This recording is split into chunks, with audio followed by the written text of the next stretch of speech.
Good morning. A wonderful, wonderful welcome to another beautiful week. It's good to have you here. And no, I am not Oluwayomi Ute. Normally, you will hear her at this point say, I am Oluwayomi Ute, and you're welcome to Nugs to Nuggets. Auntie Oluwayomi Ute cannot be here today, but please bear with me and manage this one person she has sent. I am her sister from another mother, and my name is Binta Max-Gbinije. I have the privilege of being a co-host today, and I bring you Reverend Oluwayomi Ute's love and warm wishes for a fantastic week ahead. It is still the month of the International Women's Day. International Women's Day is usually celebrated on the 8th of every March, and we have had an awesome month engaging on Nugs to Nuggets. In the first week, I had the privilege of being the guest on this show, and we had the conversations with Oluwayomi Ute, and it was about how did this International Women's Day thing start? What is it even all about? Why is there a need for women to have an international day? And the cheeky question, why can't the men have it too? Or when will we start the International Men's Day and a month? Okay?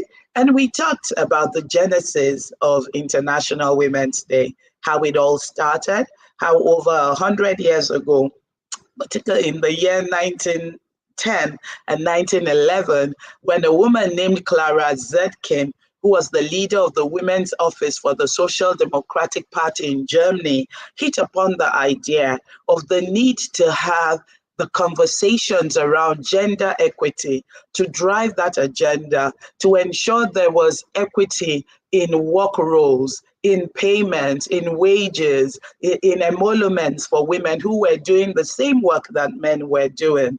It gained traction and it moved on to become a movement all over the world. And this continued until 1975, when the United Nations then made that year the International Women's Year.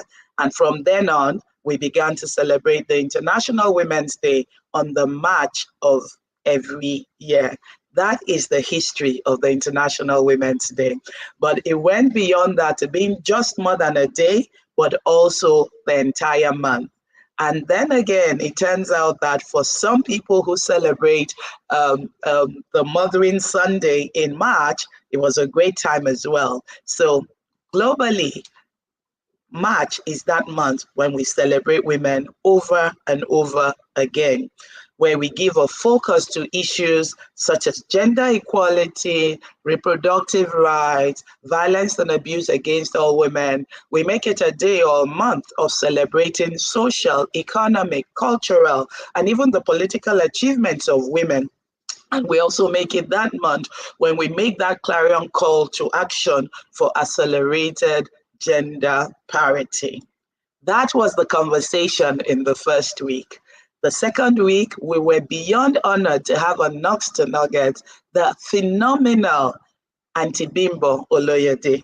For those of you who grew up in Nigeria, in those days when it was NTA, we always used to look forward to hearing her come on screen in her articulate voice and language to give or deliver the news. She was amazing. We looked up to people like her and a couple of others who are legends in their time. Auntie Bimbo also clocked 70 that week when she was on Nugs to Nuggets. We celebrated her and we asked that you all join in her laudable initiative to raise funds for cancer. Auntie Bimbo told us about her work and how she managed to juggle being a leading woman of her time and also raising a home. She gave us nuggets about mentoring, about parenting, about the difference in bringing women up then and now, bringing children up, I beg your pardon, then and now, and how it's different for women who are working or career women today. She contrasted it with her own time and season and what it must have been like. And we gleaned a lot from her over 70 years of experience, or 70 years of experience as a wife, as a mother, as a leading light in the creative sector in the Nigerian economy. Thank you, Auntie Bimbo, for the value you add to our world. We're grateful to God for your life and we pray greater blessings upon you and yours. The week after, we were blessed to have a man that I know is a he for she, a man who is very in touch with his feminine side, a man who loves and supports women, and a man who is a man of God. His title is Reverend, but everyone knows him and popularly calls him Baba T, the one and only Tunde Bangboye, a HR guru, a master strategist, and a management consultant of note.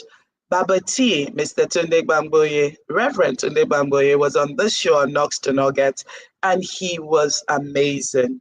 He also clearly put out that message that even in organizations, women can rise to the top.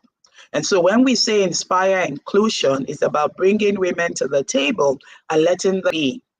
He went on to talk about how there was a need for management to show that support for women through policies, through appointments, conversations, and just ensuring that their voice is heard and amplified even in the workplace. He gave us loads of nuggets, and I'm sure many people in HR would have walked away from that show on that day, learning a lot and taking a few things that they needed to go and work on as well. Thank you, Baba T, for all the gems and the nuggets that you dropped for us on that day. I learned a lot personally, and be assured that we will put them to action. Thanks to Knox to Nuggets. Today is another day and another week, and we will be rounding up the conversation of International Women's Day. The mandate today from our darling Oluwayomi Ute, who cannot be here herself this morning, is to talk about mentoring. How do we ensure more women get into the C-suite? What do we need to do? What is mentoring? What is sponsorship? And so in the next couple of minutes, we're going to talk about that and make hopefully valuable contributions as to how this can be achieved. I'll start with the quote purportedly attributed to Madeleine Albright, who was in governance in the United States. I believe she was Secretary of State at some point. And apparently she said, the hottest place in hell should be reserved for women who don't support other women. You may laugh at that and you may chuckle at that, but there is some kernel of truth to what she has said. And essentially, all she's saying is women must support women. We've heard that narrative over and over again. Women don't like other women. Women don't support women. Women are each other's worst enemies. But we have changed that narrative. And we say, no, no, no, no more. We have jettisoned that stinking thinking. We have thrown it into the bin. And the word today and now is that women of a truth support other women. Women will always send the elevator back down. Women will always help another sister to come up to the shop floor or to the C-suite. It's very important. And there's a video that I saw that resonated with me, which I will play before we're done today. But let's talk about and have this conversation. Mentoring. What is mentoring? I'll keep it simple. Essentially, just someone who is older and wiser, sharing that knowledge, sharing insights, giving advice, and helping with tools, network, or the support that they have to help someone who's not as experienced or who needs that leg up or a hand to raise them to take them higher, forward, and better. I've simplified it. I can give you definitions. Merriam-Webster is not far from us, and Google is your friend, but we're trying to keep it real and practical here. And so essentially, it is that older person who's wiser, who has that experience, who has that network that the younger person can benefit from, or the more inexperienced person can glean from. In a nutshell, that is mentoring for me. And so when we talk about women helping other women or mentoring other women to ensure that we populate the C-suites because we're capable and competent, what do we mean? How does that work in practical terms? I would say that what needs to be done is for that mentee, that is the person who needs mentoring, to first start by identifying who they think is the right mentor for him or her. And I'm saying this because obviously we take gender parity seriously, and what we discuss here is useful for both male and female. Never mind that it's the International Women's Day and Month, okay? So you start off the mentee, you who needs help, you who needs the benefit of experience, you who needs to lean on someone's expertise. You identify who's the best fit for you. If I'm in banking, for instance, I'm not sure I would benefit much by finding a mentor who is in technology, who is in manufacturing. I may benefit general principles, but if we're talking about my role, my sector, and if that is the area I want to make an impact and grow in, then it makes sense to find someone who is in that sector, who has been there, done that, got the t-shirt, and be able to learn from them. It was from my husband, Reverend Max, I learned when he said, you know, when they say experience is the best teacher, when you experience it, then you will know. He says, no, I don't have to experience it.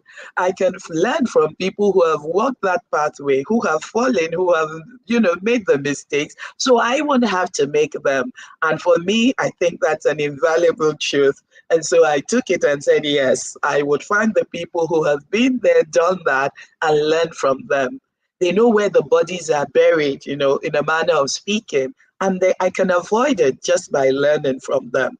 So first thing that we will do, or that mentee has to do, aims to get to the C-suite where these mentors occupy, is to identify the right mentor. So know who that person is. In my sector, for instance, it would be a Shola David Bora, because I'm in finance, and this is someone who has climbed the way all the way up to the ladder and sat there, has been Group MD of Stanbic IBTC for the benefit of those who do not know who she is, went on to Standard Bank South Africa and did a great job and did it all with style and decorum. So I would aim and want to be like a Shola David Bora, just using her as a good example, or Funke Oshibodu, who I had the privilege to work with then, or a slew of other great women in that sector. So I start by identifying. And then I reach out to a Shola David Bora and I say, Shola, would you please be my mentor? When you make that introduction or you reach out to this person, please be sure to also add value. That's a second point. So it's not just about you taking from this mentor. It's also about adding value to them. Examples will be, you know, sending an article that you think they might find useful. Examples will be they're working on a project that will be mutually beneficial. You will benefit from that project, for instance, and you put your hand up and you volunteer to be a part of it. It's the little things, but it just also ensures that that relationship is give and take, as opposed to you just taking. It's my bishop who would say, gimme, gimme, gimme, my name is Jimmy. Yeah, you'll just take from people and not give back. No, it should be a two-way street and highly beneficial, okay? The other thing I would say, when you identify that mentor and you have started that mentoring relationship, is to please respect their time and their privacy. If you have an agreement to meet at a certain time, whether it's virtual or personal, please ensure you're on time. These executives are usually very busy individuals, and so if they make time out for you on their calendar, you had better be there 5 minutes early with your pen and paper, ready to glean all that they have and that you will put to use later on. Very important for you to respect their time, their privacy, and to accord them the respect that they deserve. Okay? When you come to these sessions with them, however you schedule it, whether it's virtual, it's physical, and you harmonize calendars and you begin to have those sessions, please be sure that you take copious notes, write it all down. Some of it might not be useful now, it might come in handy later, but write down. Very important. Don't say, oh, I have it all in my head. Oh, I'll put it on my phone. Write it down. I'm one of those who believes, like Confucius, the Chinese philosopher, said, better the lightest ink than the strongest memory. Better the lightest ink than the strongest memory. So write it down. Even the good book in Habakkuk tells us, write the vision, make it plain that they might run that read it. Okay, so write it down. Have a good notepad and pen and write. I know some of you are techie wizards, you like your iPad, you put it on notes. More power to you. But I've seen an iPad go on the glitch. I have a glitch and someone was left stranded. So me, I am old school and conservative. Thank you very much. My notes and my pen will work well for me. But to each man his own, okay? Whatever works for you, all right? And so make sure you take those notes. To the mentors, we must help these young ones. Once they have come to us and we have something to give, let's give of our best to them. Let's share our experiences candidly. Let's give them what will help them in their pathway and in their climb up this ladder. Nobody is a superstar. Nobody is a superwoman. I always say I don't see the red cape, anywhere. So you have made mistakes in that climb. Mentors should share their true story and be their authentic self in talking to their mentees, not paint a rosy picture like it was all honky-dory, all roses for them all the way up the ladder. The beauty of mentoring is when it's authentic and it's when it's real and when it's a two-way street as well. And I'll come to that in a bit. But please share your stories authentically. Tell them what they need to know. Don't make it seem like, oh, you were the superstar. You got it right 100% of the time. You must have had failures. You must have had false starts. You must have tripped and fallen, but you got up again and you kept going. And that's why you're at that point where they want to learn from you. So please tell them the truth, the whole truth, and nothing but the truth. So help us God. Okay? And that will help them rather than them having this rosy idea or this picture that it is all beauty, all no thorns whatsoever, just the roses all the way. Okay. I mentioned or alluded earlier on about it being a two-way street. And what I mean by that is that, guess what? It's not only the mentees that learn from the mentors can learn from the mentees as well. And for me, mentoring should always be a two-way street, learning from each other. Take technology, for instance. I'm 52. I'm not as techie, cottoned on or clued in like Oluwayomi Ute is. I see her with the iPad, this one, Restream, all of those things. Father, help me. I will get there. But I'm not like her. But if I had a mentee who is a techie whiz, I'm not a techie retard, by the way. I'm just not zany with technology like a Yomi is, right? But if I have a mentee who is one and who is very technologically driven and savvy, she could teach me and I could learn. So it's called reverse mentoring, where you're learning from the mentee. And it's a brilliant thing. So mentors have to also get off their high horse sometimes and realize that they can also learn from the mentees. And with reverse mentoring, ensure they're taking what they need to take. Very important. That's where reverse mentoring or two-way mentoring comes in. Okay? How do we help these women to get into the C-suite? For those of you who are already there, you share your experiences.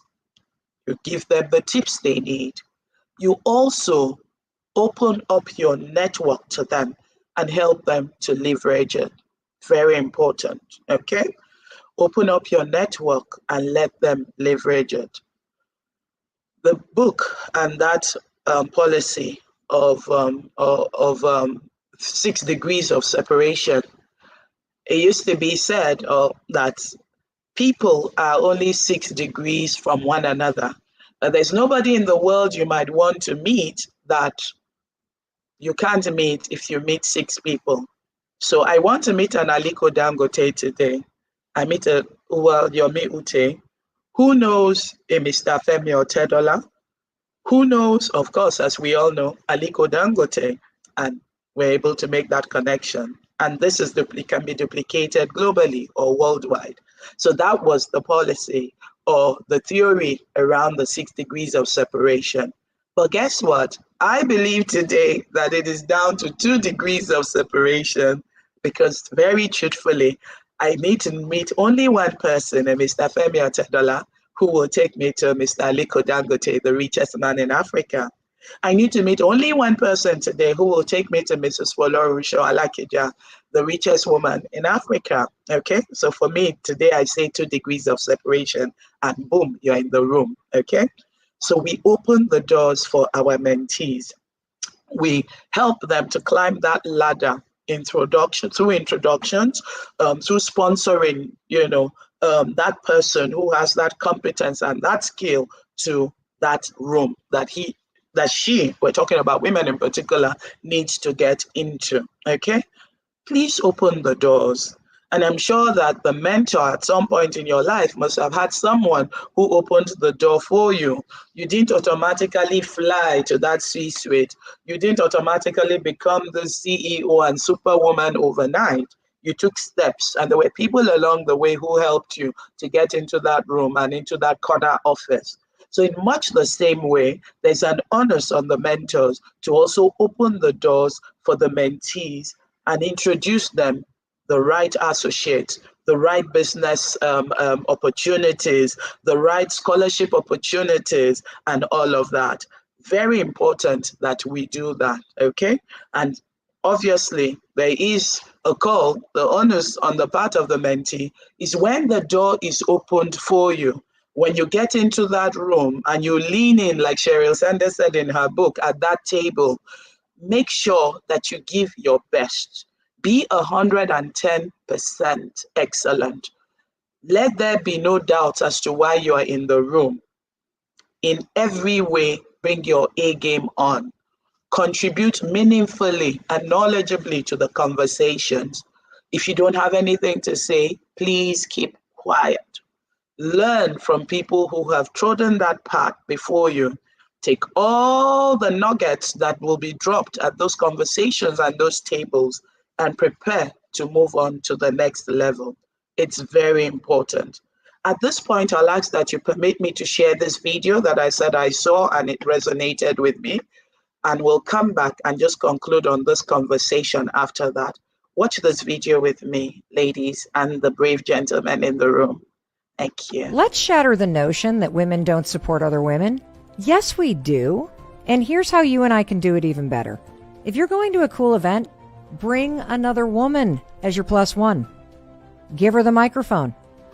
Tell her that she makes you proud. Help her stand on her own 2 feet. Point out what she's doing right. Recommend her for that big job. And remind her you've got this. Compliment her for being loyal, smart, or funny instead of telling her she looks good. Because the most beautiful thing a woman has is confidence. And the most powerful thing a woman can display is the courage to be herself without needing to tear anyone else down. Let this be the year that you lift other women a little higher and you cheer a little louder and wait until you see what comes back around.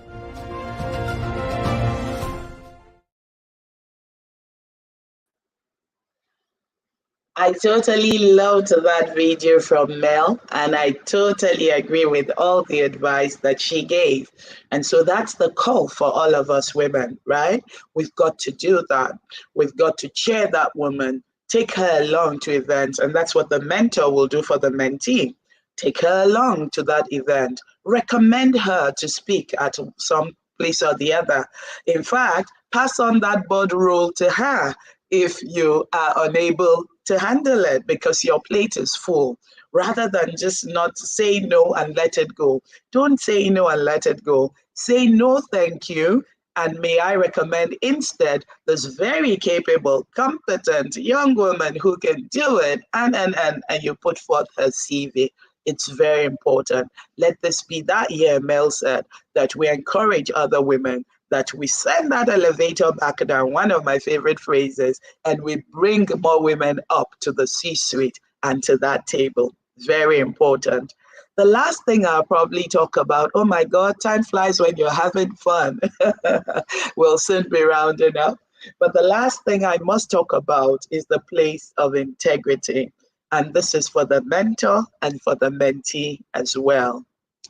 You must be that person who is true blue, dyed in the wool. When you give your word, you keep it. That's how you inspire inclusion. Why will a mentee want to be like you? Why would anybody want to be like you? Why will that person be inspired to want to come to that C-suite?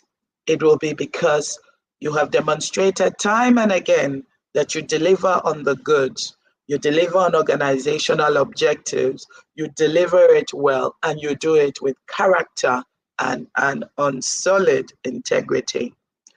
Integrity seems to be in short supply these days in the world. And that is why it's more important that for women who are in the C-suite, women anywhere, it should be for individuals everywhere in particular. But because we're focusing on women, permit me to talk to women in particular. Your word should be your bond. Integrity is critical. It's what sets you apart. It's what makes you inspiring. Remember, our theme this year is Inspire Inclusion, and we're saying bring more women to the table. Why would I want to be like, that person who's seated in that C-suite?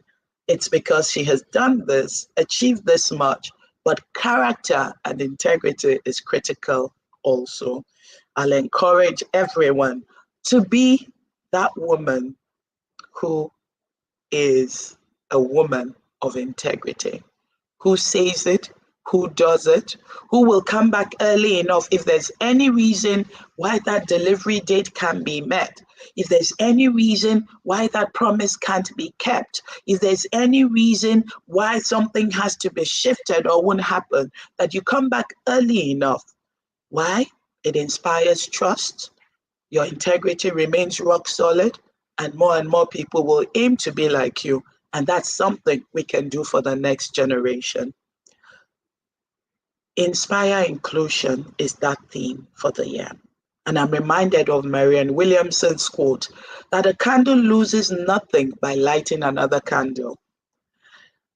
And that you should not be afraid to shine your shine, as we will say in Nigeria parlance. Okay? It says that if you've got that light in you, don't dim it. There's nothing to be gained by playing small. Shine that light, shine bright, and let others shine with you. Take others along with you. You make a very small package in yourself when it's all about you, me, myself, and I. I'm seated at that table in the C-suite. I like being the big boss, the big kahunas, and I like being there alone. No, you need women, other women, competent women who can do it as well to come up with you. And don't please go to that place in hell that Madeleine Albright said is reserved for those who don't help other women. Help other women. Let's inspire inclusion. Let's see bright, talented, beautiful women who are slaying it in their 6-inch high heels and stilettos, but still getting the job done and looking beautiful while they're at it. We can indeed do that. Okay, so ladies and gentlemen, at this point, I'd like to thank you for joining us today on Nugs to Nuggets as we sign out for the International Women's Month, and thank Oluwayomi Ute and the team at Nugs to Nuggets for always being there week after week and giving us nuggets that keep us going into the new week. Until we come again next week to be with you on another edition of Nugs to Nuggets, we ask that you like the video, that you share it, and that you tell others about Nugs to Nuggets.